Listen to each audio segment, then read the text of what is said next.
সাকিব আল হাসান আর কোথাও বোলিং করতে পারবে না। সাকিব আল হাসান নিষিদ্ধ।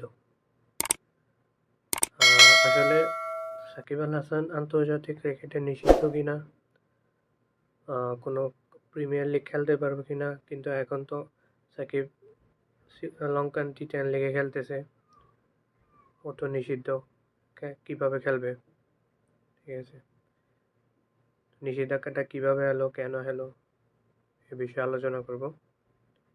তো সাকিব আল হাসানের বোলিং অ্যাকশনটা আসলে কোথায় সন্দেহজনক হয়? সাকিব আল হাসান যখন ইন্ডিয়ার সাথে টেস্ট ম্যাচ খেলে, তখন তার আঙ্গুলে একটু ব্যথা ছিল, ওই ব্যথা নিয়ে ও খেলে। ঠিক আছে, তখন বোলিং অ্যাকশনে একটু ভিন্নতা দেখা দেয়।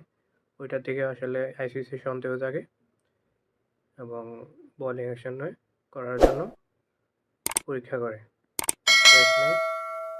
তো বোলিং অ্যাকশনে গত 10 তারিখে রিপোর্ট আসে ও বোলিং অ্যাকশন ঠিক নয় এবং ইংল্যান্ড ক্রিকেট বোর্ড তাকে ইংল্যান্ডের সব ধরনের ক্রিকেট থেকে নিষিদ্ধ করেছে। তো এখন প্রশ্ন হচ্ছে, ইংল্যান্ড ক্রিকেট নিষিদ্ধ করেছে, সারা ইন্টারন্যাশনাল তো নিষিদ্ধ করে নেই। আইসিসির নিয়ম অনুযায়ী কোনো বড় বোর্ড যদি একটা প্লেয়ারের নিষিদ্ধ করে, ওই প্লেয়ারটা কোনো ইন্টারন্যাশনাল বা কোনো প্রিমিয়ার লিগ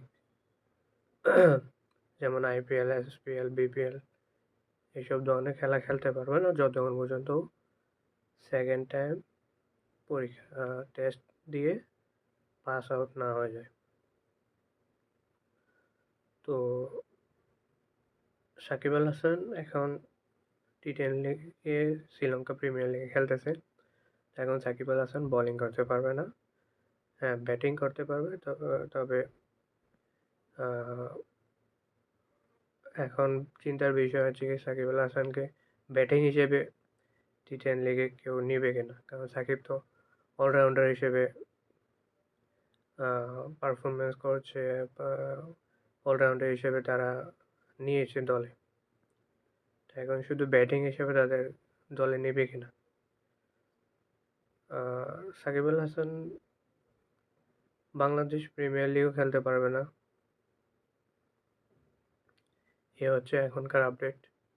তো যতক্ষণ পর্যন্ত সাকিব আল হাসান আবার টেস্ট না দিয়ে উতরাই যায়, ততক্ষণ পর্যন্ত সাকিব আল হাসান ক্রিকেটে বোলিং থেকে নিষিদ্ধ।